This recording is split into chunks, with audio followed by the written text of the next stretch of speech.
আবগারি দুর্নীতি মামলায় জেল হেফাজতে কেজরিওয়াল। 15 এপ্রিল পর্যন্ত জেল হেফাজতের নির্দেশ দেওয়া হয়েছে। দিল্লির আদালতে কেজরিওয়ালকে নিজেদের হেফাজতে চায়নি ইডি।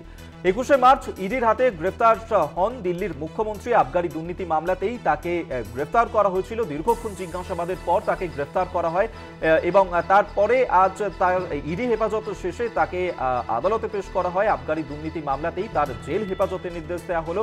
15 এপ্রিল পর্যন্ত জেল হেফাজতের নির্দেশ দেওয়া হয়েছে দিল্লির আদালতের তরফে। ইডি হেফাজত শেষে আজই দিল্লির মুখ্যমন্ত্রী তথা আম আদমি পার্টির সুপ্রিমো অরবিন্দ কেজরিওয়ালকে আদালতে পেশ করা হয়। সেক্ষেত্রে নিজেদের হেফাজতে নেওয়ার জন্য ইডির তরফে আবেদন করা হয়নি। আদালতে জেল হেফাজতের আর্জি জানিয়েছিলেন তারা এবং সেই আবেদনই মঞ্জুর করা হয়েছে। আরো বিস্তারিত জানাবেন প্রতিনিধি পল্লব চট্টোপাধ্যায়। পল্লব দা,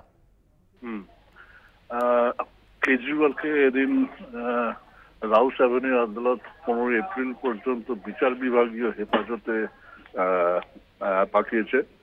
লক্ষণীয় ভাবে যেটা ইডি আরো 4 দিন কেজরিওয়ালকে হেফাজতে নিতে পারত, কিন্তু ইডি নিজের হেফাজতে কেজরিওয়ালকে চায়নি, সেই কারণেই তাকে জেল হেফাজতে পাঠানো হয়। এটা একটা দিক। এবং দ্বিতীয়ত হচ্ছে কেজরিওয়াল কিন্তু আজকে লক্ষণীয় ভাবে জামিনের আবেদনটা করেননি।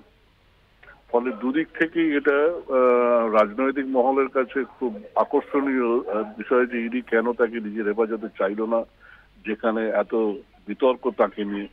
আর দ্বিতীয়ত কেজরিওয়াল কেন জামিন চাইলেন না, সেটাও কিন্তু আইনজীবী মহলের কাছে একটা প্রশ্ন হয়ে দাঁড়িয়েছে। এটাই আপাতত দেখা যাচ্ছে। হ্যাঁ বিবেক, ধন্যবাদ তোমায়। পল্লব চট্টোপাধ্যায় আমাদের সঙ্গে টেলিফোনে ছিলেন প্রতিনিধি। আপনাদেরকে আরেকবার জানিয়ে রাখবো, ইডি হেফাজত শেষে আজই দিল্লির মুখ্যমন্ত্রী অরবিন্দ কেজরিওয়াল তাকে আদালতে পেশ করা হয় এবং তার জেল হেফাজতের নির্দেশ দেওয়া হয়েছে। আগামী 15 এপ্রিল পর্যন্ত জেল হেফাজতের নির্দেশ দিয়েছে দিল্লি আদালত এবং সেক্ষেত্রে আজকে ইডির তরফ থেকে তাকে নিজেদের হেফাজতে চাওয়ার জন্য আবেদন করা হয়।